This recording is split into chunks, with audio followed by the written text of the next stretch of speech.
Hi everybody, welcome to the Successful Showgirl. My name is Kitty and today is day 3 of our Showgirl Success Challenge week. So just like yesterday, the live situation has been a bit weird where it's saying it can't start the live video. So just let me know if you are watching, pop me a hi in the comments so I can just see who's on and I can check that it's defo working before I start chatting away to myself. I can see people popping up. Oh yeah, and people are liking. So drop me some love hearts, drop me some likes. Yeah, so everyone's smashing it so far this week. Day 1, we had to create a vision board. Hi Emma. Day 2, we had, we did our own bios, didn't we? Today, we're going to talk a little bit about CVs and applying for jobs, okay? So this is just a really brief overview today of what you would do to apply for a job. This isn't like a really in-depth tutorial. I have got in-depth tutorials for you that you can go and find on our YouTube, and I also do them in our course as well. So I'm just going to briefly run over it, but I have got a really great task for you today, and I would say this is a really good opportunity for you to learn and get feedback on applications for jobs. So I'm going to tell you a little bit about what we're going to do and then I'll explain the task. Kelly, I've not done my task 2 yet. Yeah, it doesn't matter. You've got till Monday to do all 4 tasks, so don't stress. You don't have to do them on the day. Just do them as you go along, yeah, or catch up when you need to catch up when you've got time. Obviously, people in this group work and stuff like that full time. I know you're all busy, so I'm not expecting you all to do it on the day. So if you've not done any of the tasks yet, go back and do them when you've got a spare few minutes so that then you can enter the competition at the end of the week. So I'll be expecting people to have done all 4 tasks by Monday, and then when I go through them all, then I'm going to pick people to win prizes out of a hat, okay? So today's one. Yesterday we wrote our bio about who we were as a performer. Today we're going to write a CV, and we're also going to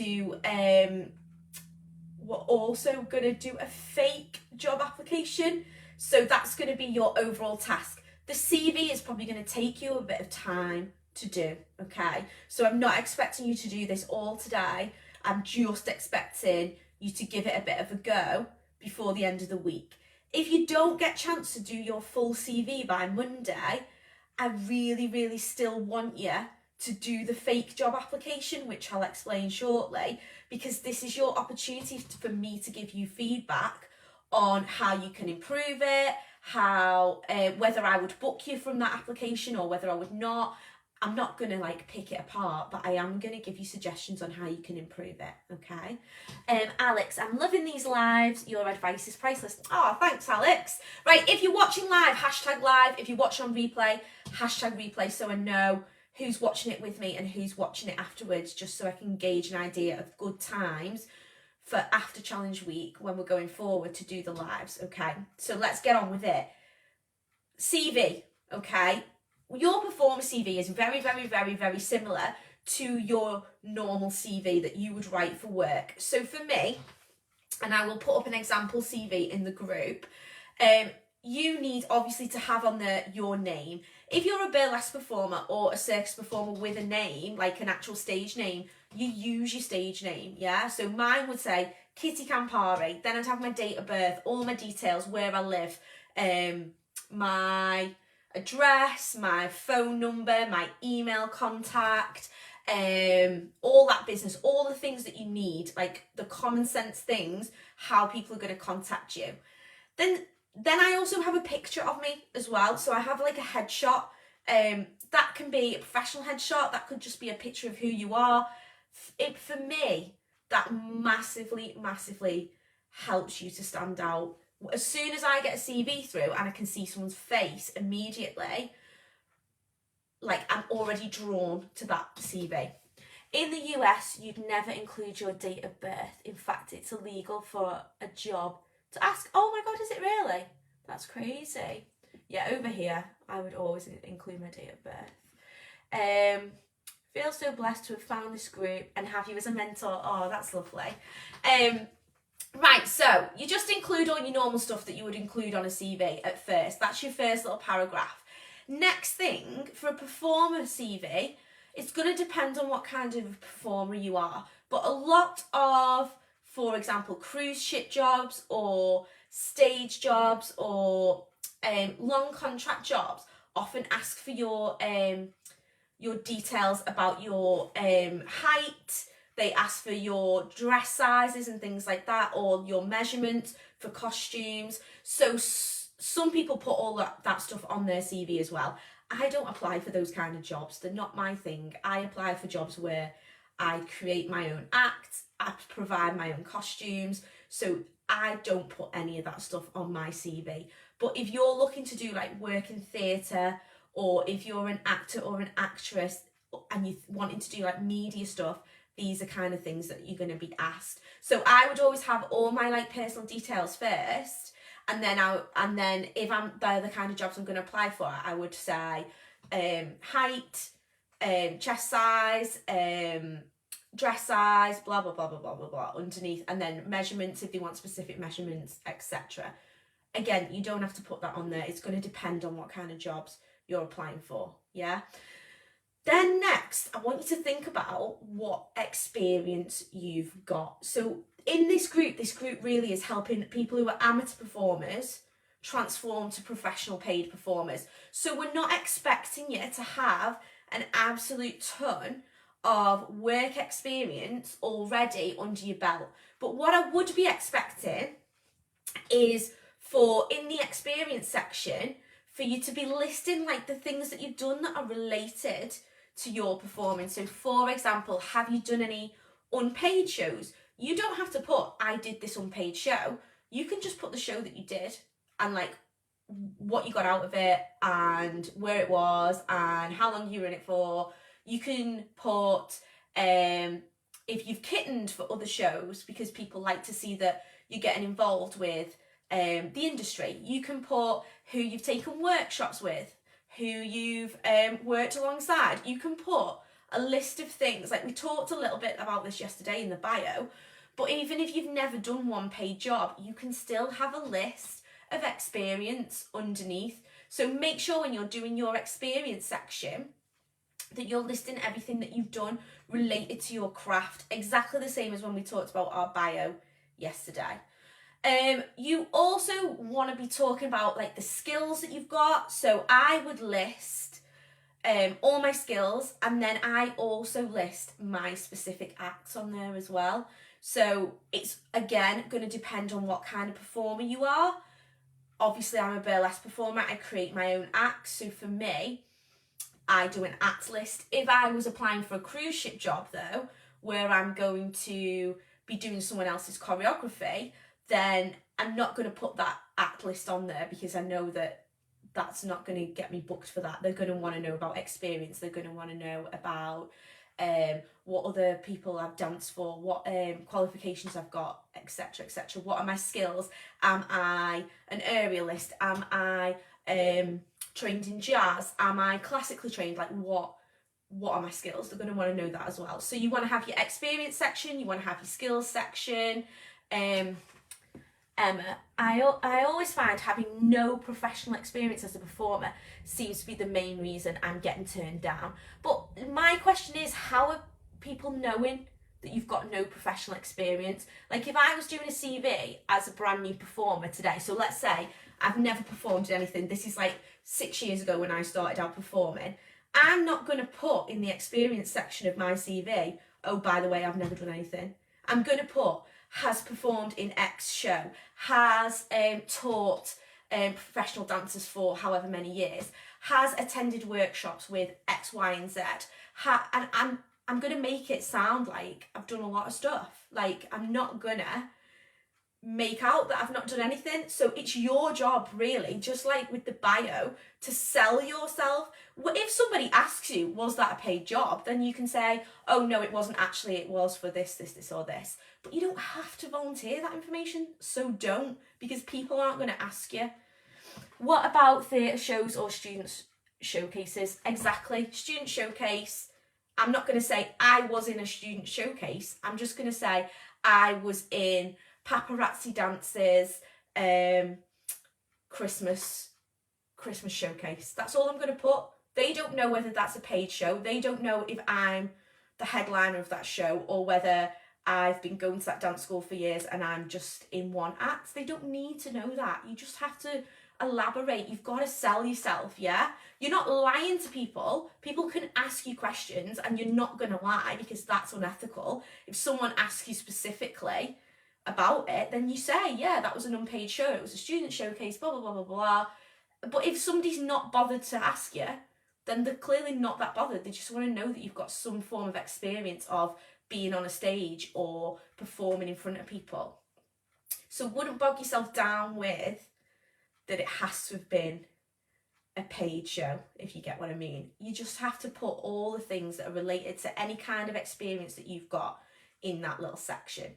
Put your skills, so list what you do. Do you do burlesque? Do you sing? Do you act? Do you do aerial? Do you do fire? Do you do, what do you do? In that section as well, I always put that I drive, because for me, I think that is a massive bonus whenever you're applying for a job. I think people want to know that you're definitely going to turn up on time, and often when people are late, it's normally due to public transport through no fault of their own. In our country, public transport is just dire.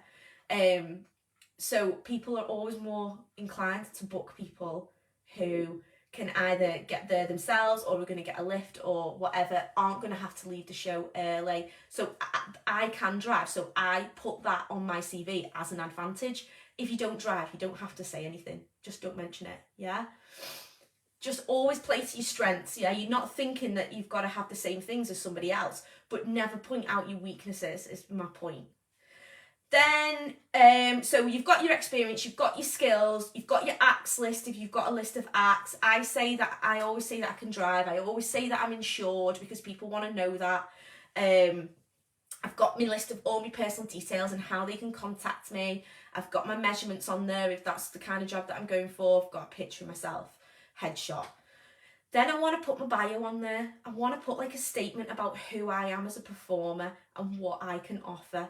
So whatever you wrote in your bio yesterday, now you're just copy and pasting it and putting it at the end of your CV. Done. That's it. That's all people want to know. People don't need your life story. They don't need to know how many GCSEs you got at age 16. Nobody cares. They just want to know the relevant stuff that is to do with your performing. Right, let's see what people have asked here. So, Emma, that makes sense. Yeah. We've done a lot of work, but it feels impossible to get cast in anything new lately. People just keep hiring the same people. Yeah, and people do. That's human nature, isn't it? And you can understand why people do continuously hire the same people. I'm always talking to you guys about creating a like, know and trust factor with people so that they know you, they know you're going to be good, they know you're going to be reliable. So if somebody else has created that with somebody, then why shouldn't they get that job? They've worked hard to create that relationship, they've done some good jobs and they've tried hard and they've worked hard, they've been reliable. So why should they not get recast all the time? And I know that's very frustrating when you're coming in as a new performer. It feels very cliquey and it feels very, you can't get a foot in the door. But this is why I feel that creating a social media presence where people feel like they know you. So for example, in this group, the majority of you I've never ever met in my whole life, ever. But we have a like, know and trust factor between us that you're all sitting and listening to my advice. And I've built that via social media. The majority of people, we've never had a conversation in the real world, but you all can see that what I'm... You can see that I do what I'm saying. You can see that I do get good shows. You can see that the people who've taken our courses or have been in this group for a long time have gone on to do amazing things. So that's created a relationship between us and it's created a trust. It doesn't have to be an in-person one. So I'm always banging on about this social media thing, aren't I? And I feel dead passionate about it. So if it's something that you feel like you're not getting your foot in the door, everything's dead cliquey and stuff like that, Start working on your social media presence, start getting seen, start getting people to think that they know you, and be honest, like be honest on your social media. Like, it's not like I'm making all this stuff up and I've got this like fake facade of that I do all these things when I don't actually do them. I do them, they are things that I do, but I'm always putting them out there so people can see, so that I can build that trust with producers, with you guys, with clients, with people that I teach. Like, people need to know what they're getting from you. Yeah. I'm really keen to produce a festival that's open to new and emerging acts. Yeah, and a lot of people are doing that. Like, in this group, Tanya has just done a show where she had some new emerging acts in, and then she put a post in last week that was a job post for it, and she's welcoming new up-and-coming acts into that show, and I encourage you all to apply for it. So keep your eye out in the group as well, because stuff will be coming up in there where you can apply for it. Like, that's why we created this group, isn't it? And there's loads of new performer shows out there. They're not amazingly well paid because you're new, but once you've got a bit of footage and once you've got a foot in the door, then that's when you start building. That's when you start saying, right, I charge this much. That's when you start saying, I am now a performer, so I'm only doing it if I get paid. I'm only doing it if I'm earning this much money. I'm only doing it if it's making me a profit. But you do have to get your foot in the door first, don't you? Like, when I was starting out, I wasn't doing like hundreds of pounds shows. I was doing like shows for a few quid just so I could make those relationships with people, and that served me well over time. I now do those shows for those people, but they pay me what I ask for because they want me to work with them, because they trust me and they like me and they know I do a good job. Anyway, let's move on, okay? So the things you want in your CV, oh, hang on a minute. I've been doing more R&D projects rather than performing recently. I made a deliberate choice, and a great way to... Oh, I can't read that, it doesn't let me. Okay, I'll come back to that and I'll address it shortly. But yeah, you've done like me, where you're having a bit of time off performing and you're concentrating on a different side of your business, and I'm doing the same. Like, I'm having some time off from performing, but I'm concentrating on this business, Successful Showgirl. Like, you don't have to be performing all the time to be a professional performer. You don't have to perform every night of the week to be a professional performer. You don't have to give up your day job to be a professional performer. I say these things time and time and time again. You can be a professional performer and still do the other things that you like. No one's telling you have to give anything up. No one's telling you have to dedicate your whole life to it. You can have both. You can do what you want. Like, you organise your life however you want to organise it. You're still a professional performer though if you're getting paid for it.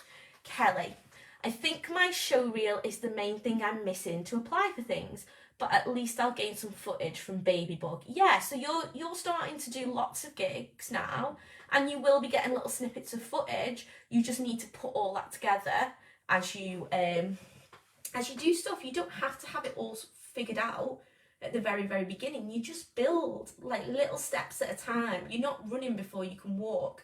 You're just doing these little tiny tasks to get you closer and closer and closer.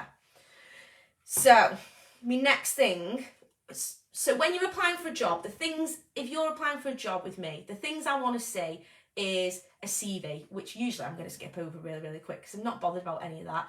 I want to see like what experience you've got, who you are as a performer, but most importantly, what I want to see is your pictures and your footage, okay? So I want to see pictures of your costumes, and I want to see footage of you doing those acts. Some people will want to see show reels, which is lots of bits of different acts. Some people will want to see, if you're a burlesque performer normally, full unedited footage of that whole act, okay? It's going to depend on the kind of job you're applying for, all right?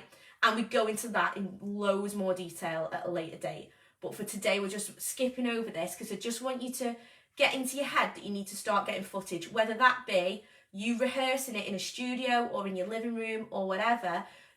If it was me and I was starting out today, I would be doing my full act in my living room with my costume on, and recording it on my iPhone and then sending it off to a producer.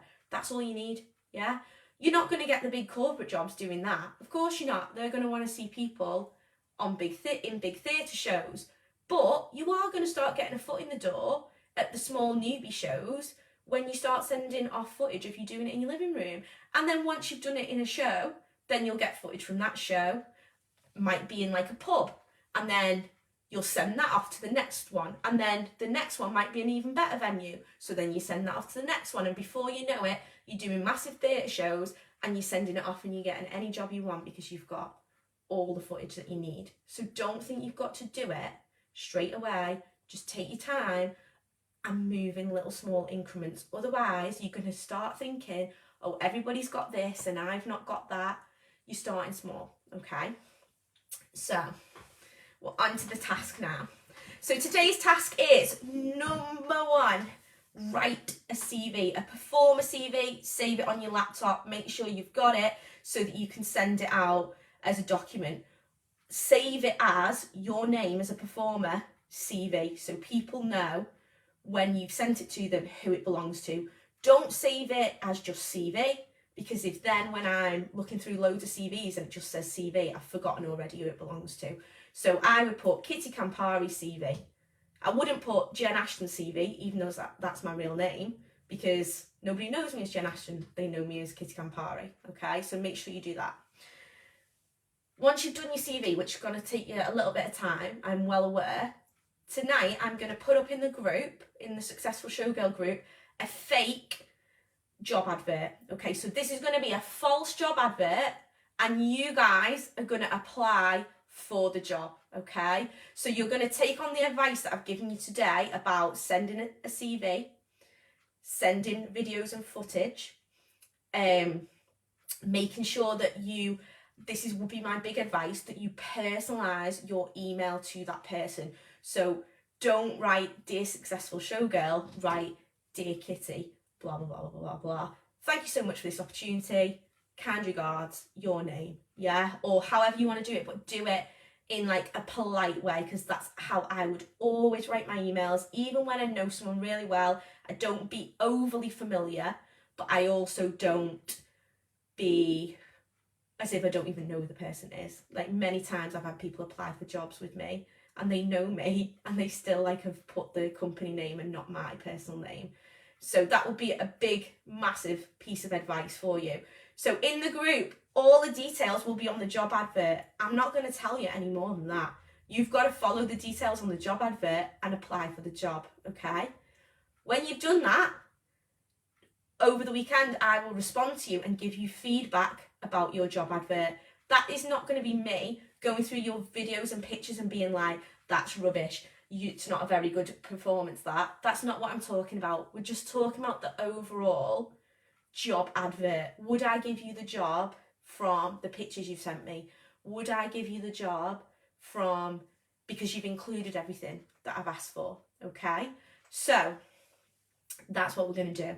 This is an opportunity for you to get personal feedback about your job applications, and I think this opportunity is invaluable. So do not pass it up, because after Monday I'm not going to respond to any more. Okay, so if you send it after Monday's one, then I'm not going to respond to it, because normally I get paid for like this by the coaching clients in the membership and the people who do the one-to-ones and the people who do the courses. So this is just for challenge week, but it's a good opportunity. So do it. Like, do everything in this challenge week. Yeah, because you're not going to get the opportunity to do it again for free until probably next year. Okay, so have a go at all the challenges and make sure you get the most out of this week. So that's all I'm going to say today. Write your CV, apply for your fake job, and I'm going to give you feedback. Okay, if you've got time, go back and do the other tasks that I've given you. And then tomorrow, we're going to sit down and we're going to talk about limiting beliefs. That's going to be our last task of the week before the Friday morning, I keep wanting to say workshop, but that's not what I mean, masterclass, okay? So the masterclass will be via Zoom. I'll pop a link in this evening as well with the little job advert one. Or if you can't find any of these things, just drop me a message and I will send them all over to you, okay? So I hope that was helpful. There was loads of information there, but thanks everybody who watched live and also for all the questions. If you're watching on replay, please ask questions if you're not understanding something or you're stuck. That's the whole point of the challenge week. Inbox me if you're stuck, all right? I might not reply straight away, but I will reply at some point, okay? So just drop me a message if you need help with anything. That's the whole point of the challenge week, isn't it? So that I can help you out and get you started, ready for moving forward with basically creating a plan for how you're going to become a performer. All right, so have a wonderful Wednesday. That is a lot of stuff for you to do, I know, but I'm sure you'll all smash through it. You've got plenty of time to get it done, and I will see you all tomorrow for our very last live of the week. So have a wonderful Wednesday. I'll see you all later.